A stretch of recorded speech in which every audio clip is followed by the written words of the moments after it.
গোপন খবরের ভিত্তিতে TR01AS1708 নম্বরের আগরতলা থেকে শিলংগামী একটি লরিতে তল্লাশি চালিয়ে খোয়াই ত্রিপুরা জেলা তেলিয়ামুড়া থানাধীন জাতীয় সড়কে হাওয়াইবাড়ি নাকা পয়েন্টে পুলিশ প্রায় 100 কেজি গাঁজা উদ্ধার করতে সক্ষম হয়।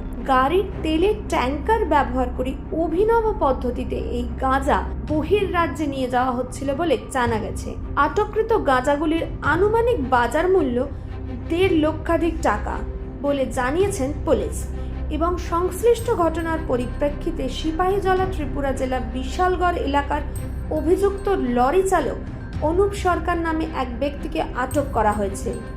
এই গাঁজা কারবারির সাথে আর কে জড়িত রয়েছে ধৃত লরি চালক অনুপ সরকারকে জোর জিজ্ঞাসাবাদ চালিয়ে যাচ্ছে পুলিশ। খবরের ভিত্তিতে আমাদের হাওয়াইবাড়িতে TR01AS1708 একটি ট্রাক গাড়িতে তল্লাশি চালানো হয়।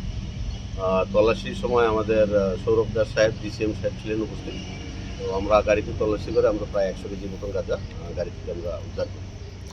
গাড়িটা করতে কোন দিকে যাচ্ছিল? গাড়িটা আগরতলা থেকে শিলং দিকে যাচ্ছে। ত্রিপুরা থেকে বিক্রম কর্মকারের report, U Bangla TV. U Bangla TV হৃদয় ছুঁয়ে যায়।